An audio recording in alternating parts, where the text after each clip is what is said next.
Welcome to the Eye on Annapolis Local Business Spotlight. There are thousands of locally owned businesses in the area, some small and some large. Some you may know and others you don't.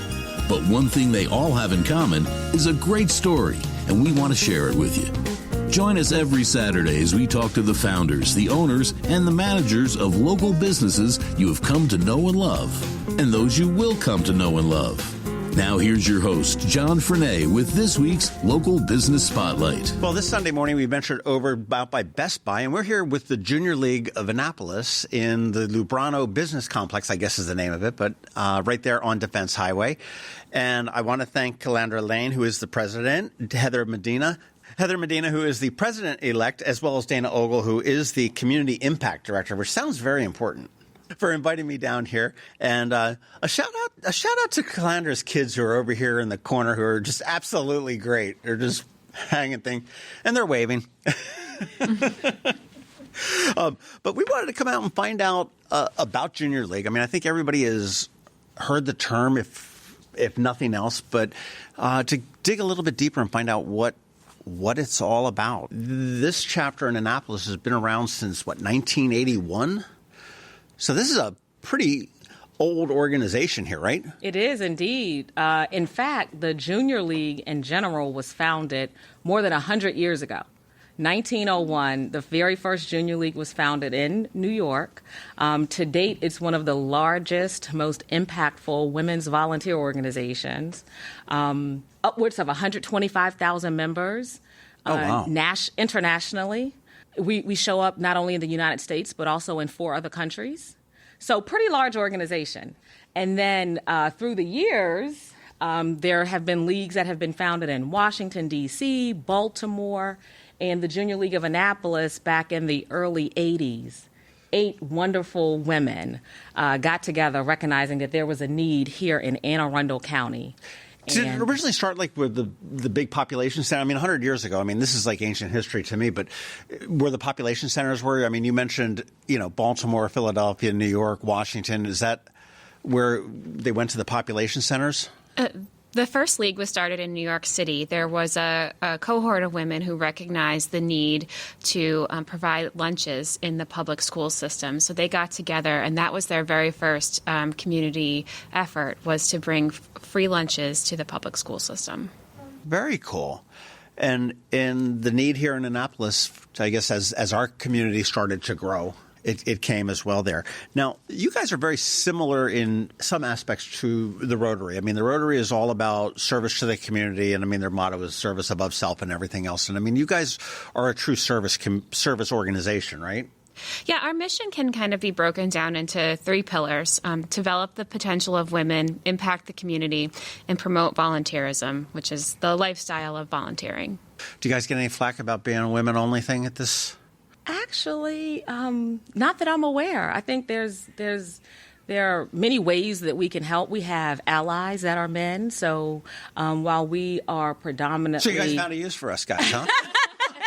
We welcome allies. So, no, we haven't had much slack about that. We show up in the manner that we can, and there's a way for everybody to contribute and support the community. So I think one of the things that is really special about the Junior League is the fact that it's only women.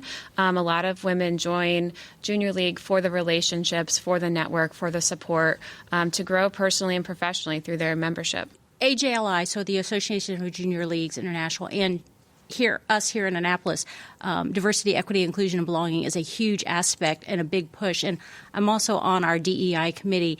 And as we were rewriting our bylaws and our mission statement, that piece was something that we looked at very closely. And, we asked the question, we're like, hey, if someone identifies as female and maybe that wasn't their, assigned gender at birth, what are we going to do? And our stance, at least at that time, if they meet the other requirements and they choose to join, then, hey, they're part of the league. Because, again, we believe in and we are definitely trying to foster the mission of the diversity, equity, inclusion, and belonging, both in our league and then in the organizations that we're partnering with, because we want to live what we believe. Fantastic. Well, you've mentioned partner organizations and affiliates and ways to work with that. I mean, how does a partner organization work with Junior League of Annapolis?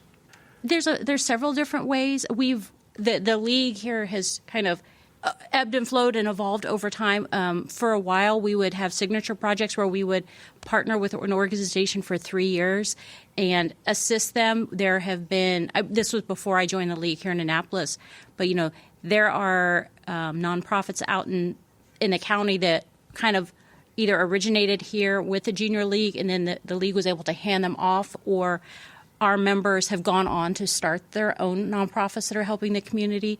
We have Done in a Days, where we'll pick something. A lot of the times, most recently, it's been a lot of things with Tyler Heights at the pop-up, either handing out food. We'll go up to Brooklyn Parks for their homeless resource day. We'll volunteer. We'll watch children so the parents can go around and do what they need to do. Or we may have a signature project internally that we're working in conjunction with the county, kind of based on what the board and the league feel are the needs in the county, and where some areas are kind of already oversaturated. So we're looking for that space where we can actually have an impact and can help the community. Personally, when I write a check, or I guess we don't do that anymore, but I swipe the card or put the thumbprint down or whatever it may be, I really like, to an organization where it does, as you said, makes an impact to it. And I think that's wonderful that you look to identify those. I know that the needs in Anne Arundel County are huge, because I spoke with Leah up at the food bank, and just some of the numbers they threw out that COVID had done for them, as far as the tons of food that they needed versus what they had, and how they grew during that time, and is amazing. And it is nonprofits, it is organizations like the Junior League that are stepping up to really fill that gap. There's an affluent community in Anne Arundel County that doesn't realize how many of our neighbors are really in need. That's been one of the most eye-opening things for me throughout my Junior League experience, is the speakers from the community that we bring into our membership meetings and the training, and just learning about the things that impact families who are living right down the street from us. We are embarking on a diaper drive, a year-long drive to collect diapers, because One in three families in the United States have unmet diaper needs, and it's not covered through any federal benefits. And really, it's meant a lot to me, because I never realized that if a parent doesn't have a diaper, they can't send their child to daycare, and if they can't send their child to daycare, they can't go to work, and it's a cycle, and it's really a challenge for a lot of people. There is so much that you don't see in the community that's like a domino effect. Mm-hmm. It's one little thing and another little thing. I was at the Salvation Army one time, and I saw a guy roll up in a brand new Mercedes, go into the kitchen in the basement, come out with 2 bags of groceries. And I was talking to the captain, I guess it was, that was there. And I said, all right, I've got to ask. I mean, and he said, well, we don't judge. I mean, if you have a need, you come and you get it. That's it. He says, but I will tell you, I know the story on that guy. And the guy lives in a very affluent neighborhood. He's got a very nice house. The kids go to private school and everything else, and he just got canned. Okay. And this is outside of COVID. And he said, he's going to get a job. He's going to be making 6 figures without a problem in 6 months, 8 months. But right now, I mean, he's living paycheck to paycheck. The wife is a stay-at-home mom, and the kids are in private school, and there are lots of bills. And come the end of the month, they're making us, do we pay for the house, or do we, the groceries? So this is to ease up on this. And he says, I can't say, but I would imagine that down the line, when he gets back up on his feet, that we will get a check from him, and he will pay that back. And pay it forward. And if he doesn't, that's fine too. But we're here for everybody. And a lot of people really do live, and I've told my kids that too. I said, we seem to be fairly good. We've got a roof over our head, and we're thankful for that. And we've got food in the refrigerator. But it wouldn't take a lot to put us someplace else. We do Christmas. We haven't done the last 2 years, but we do Christmas breakfast at the Lighthouse. For my family's done it for more than a decade.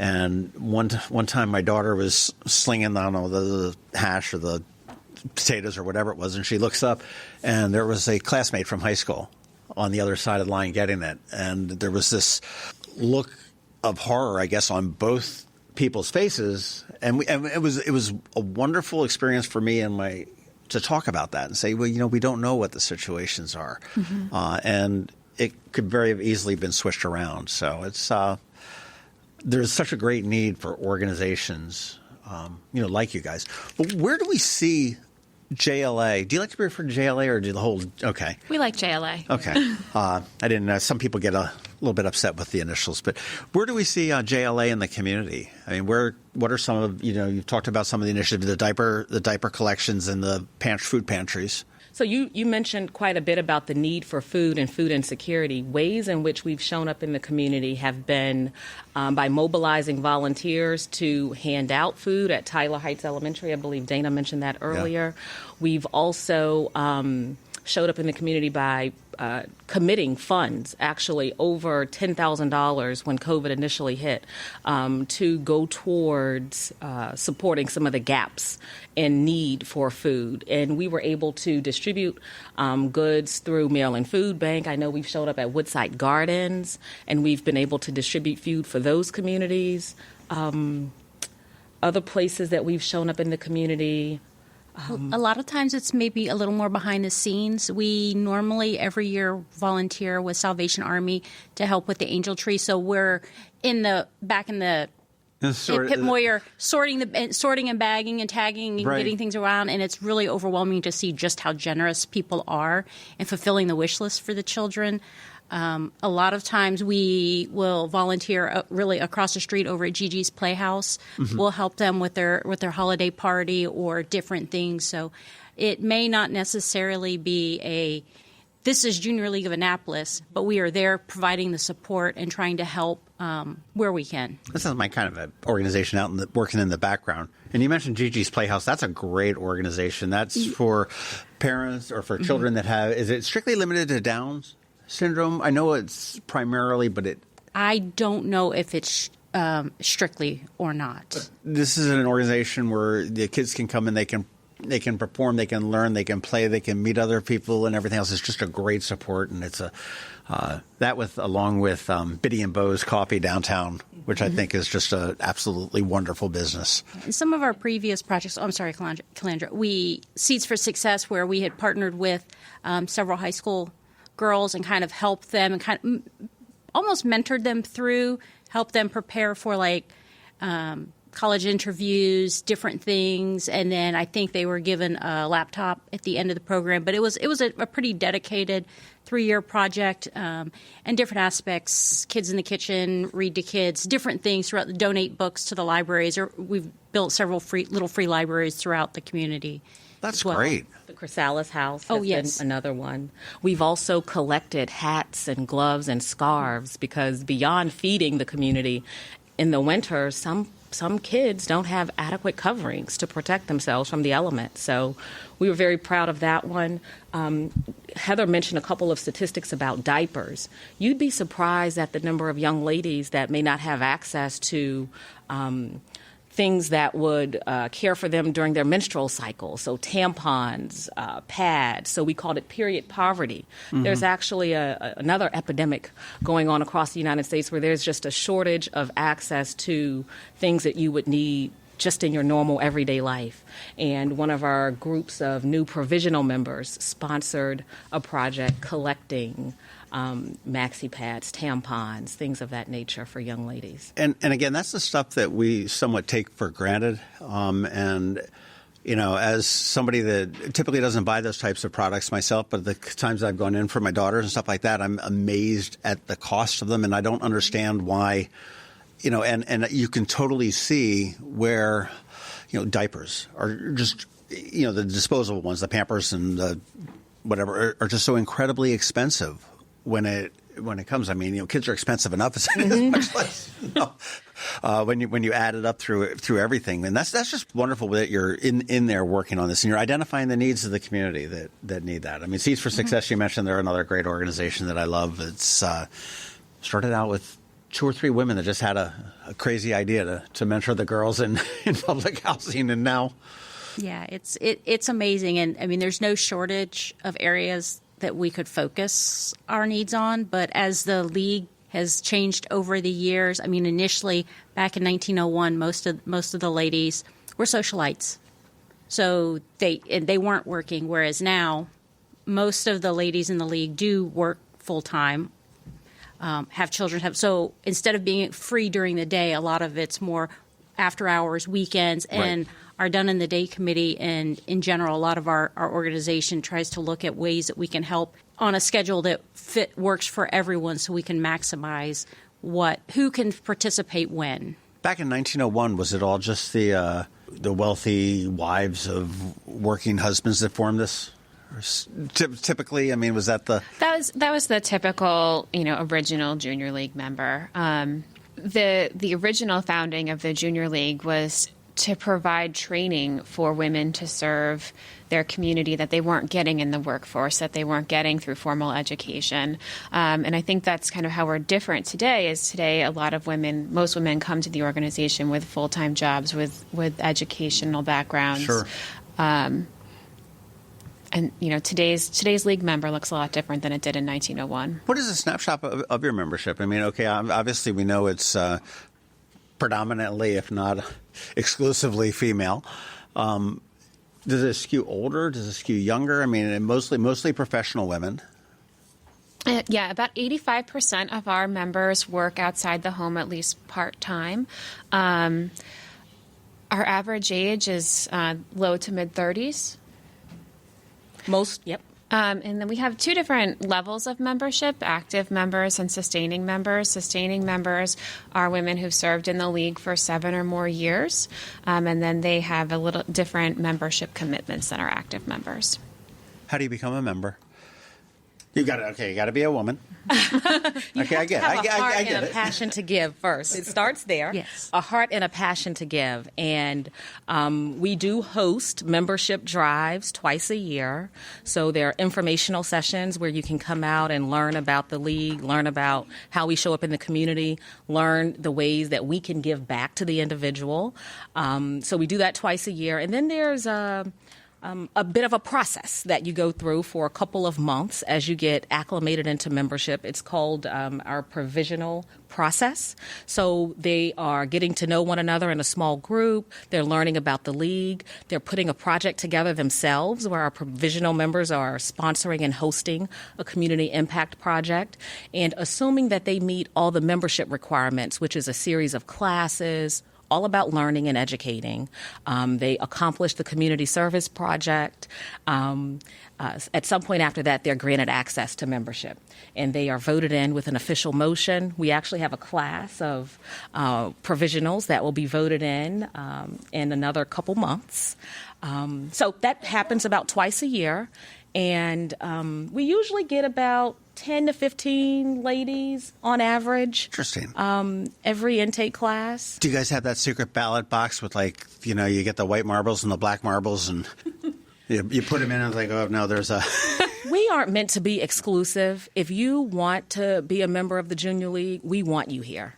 So our process isn't to weed anyone out. It's more so to educate you so that you are aware of the options in the league and how we can help you. So there isn't much of a voting process to exclude there's no anyone. real barrier. I mean, and, some woman could walk in off the street right here, right now, and say, hey, I'd like to be, and they could get into the provisional. They could. Now, The next time a provisional class starts, Right. yes. Mm-hmm. Okay, and then based on what the provisional thing is, I mean, and that's works both ways. I mean, it's to see whether this candidate is a You good have the fit for the commitment. organization as well as the candidate to be able to sit there and say, is this organization a good fit for me? Exactly. That's great. That's why I was wondering whether there had to be a sponsor. It's like, okay, well, I know Heather, so will you vouch for me? And I believe some leagues do that. We don't. In this area also, because of the large amount of military personnel, there's a lot of members that are, here for a couple years and then they transfer out to another league or they transfer in from somewhere else just because this is a little bit more of a transitory area than others. But That's a good point. Once you're in a league in the Association of Junior Leagues International, NAJLI, you can transfer between different Okay. local leagues. Great. What's the time commitment? So, or does it vary? I mean, it varies depending on the committee. So we have certain committees that, like Done in a Day, for example, that's led by one of Dana's teams. They, on a monthly or an ongoing basis, they are showing up in the community with projects that can be executed in one day. So if you're on that committee, you probably have more time available to give, and you want to show up in the community more regularly. So that commitment could be upwards of a few hours a month, showing up in person and planning. There are other committees that are more behind the scenes, like our Communications Council. They're responsible for our brand presence, internally and externally, all of our communications, press. That commitment may be a bit much, but it depends, maybe a bit more, but it depends on what's going on. I think on average, a general active member, less than 10 hours month or so on average. And we really are committed to meeting members where they are. We've structured our membership requirements to be very flexible, to allow for everyone to meet their annual requirements through a variety of different ways, through training, through community service, through online webinars, through in-person events and activities. There's really a way for most people to meet all their annual obligations. Where do you get your funding? I'm assuming there's some dues that come in, and I'm assuming that the dues do not entirely fund everything that you do. You are exactly right that our dues do not fund everything that we do. Yes, we have annual dues, and then we have a finance council that is committed to fundraising for the league. About half of our annual budget comes from external activities. We have an annual gala. We have, an annual campaign. We have, I think one of the things that is most unique for Junior League fundraising is that we have a cookbook. It's called Of Tide and Time. You can buy it directly from our website, jlannapolis.org. And it is a collection of local recipes created by our members throughout our 40-year history. Neat. And we also, between Giving Tuesday, there's a lot of other Amazon Smile, a lot of other areas where we're trying to maximize wherever we can. And of course, we welcome corporate sponsors. Yes. Okay. Donations? Absolutely. We have a donate button right on our website. Okay. JLAnnapolis.org. And again, jlannapolis.org. Yes. Is where, and you are, I'm assuming you are a nonprofit, Yes. is tax deductible and all of that kind of stuff there. When's your gala coming up? Is that coming up? It's pivoted a little bit for 2022. I hate that word. I'm sorry. There's a word that I hope I never hear again as long It's as on I the live. bingo sheet. Yeah. All right. How about it's reimagined for 2022? It will be held on Sunday, May 1st. It's a May Day by the Bay. Details will be announced soon. Tickets will go on sale within the next few weeks. Oh, fun. Is that going to be in person? Yes. Yay. And it's open to the public. It's at Sandy Point State Park. So between the website and our Facebook page and our Instagram page, that's where you can find all the information. Facebook, website, and Instagram. Got it. As president, let's just start with, let's talk with Calandra. As president, you were sentenced to 2 years of the presidency. Sentenced. Happily. I mean, tell me about your presidency. What was accomplished? What are you most proud of as you're stepping down shortly? Yeah, so I came into this presidency already on the league had a very, very strong 38-year history. My objective was to primarily just sustain how we were showing up, do what I could to enhance education and training opportunities, and then refocus a bit back into our membership. While we give and we show up and we serve the community, we have to preserve ourselves to be able to, continue to show up. So one of the things that was important to me is just making sure the member, the woman, the league member was well taken care of, whether that's through promoting self-care, reminding folks to take breaks, and then just demonstrating appreciation. So what am I proud of? of, I think I will honestly share, my presidency also started two months or a couple months right after the COVID pandemic hit. And I know we want to, we don't want to really talk about COVID, but it really impacted. It was a year of transition, I'll say. So I was just proud to just simply sustain the membership. We were going through a lot as a league, as was other nonprofits, and I'm just happy that we had the continued commitment for members, because while they were juggling the demands of what new life looked like after COVID, they still had the passion to give back to the league. So I'm just happy to hand the reins over to our president-elect, Heather Medina. We have a league that is as strong as it was a couple of years ago, even stronger today. We have a committed membership base. We have a committed leadership base. So I'm just proud that we've been able to sustain. Well, congratulations. I had a conversation with Comptroller Francho the other week, and he said that as far as he can tell, COVID cost Maryland 436 small businesses that just don't exist statewide. And as you mentioned, just to sustain was huge. Because nobody knew. I mean, when this hit, I was like, okay, hunker down, 2 weeks, we're good. And, here a year later, our third year. And it's virtual schooling and it's crazy. It all. Well, Heather, what are you looking to do when do you get gavels or the reins or what is it gavel? So there's an actual baton.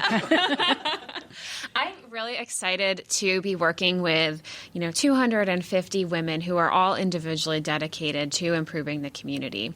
Over the next year, we're looking to really imagine what the next 40 years of Junior League looks like, developing a new signature community impact project. So we're behind the scenes looking at the needs assessment in Anne Arundel County, where we are best equipped to provide service and training for our members to help the county advance. We're looking to get back together, develop more friendships, develop training opportunities, and really create an excellent membership experience for each and every woman in the Junior League. Very cool. All right. Well, for any one of you guys, what's surprising about Junior League of Annapolis that most people wouldn't know? The strong history that we have may surprise people. In the 80s, we were involved with anything that kept kids safe and keeping drugs out of school, Mothers Against Drunk Driving. We had one of the early conferences on positive parenting, and we had a resource guide for teen pregnancy. And then we also have a history of advocacy and lobbying for families in the area. Our members were involved in passing legislation for car seat safety, juvenile justice, and the Safe Haven Act. So you got into the whole lobbying thing. And look at you rattling off all this stuff when you guys were toddlers. Our preschool training was strong. Yeah.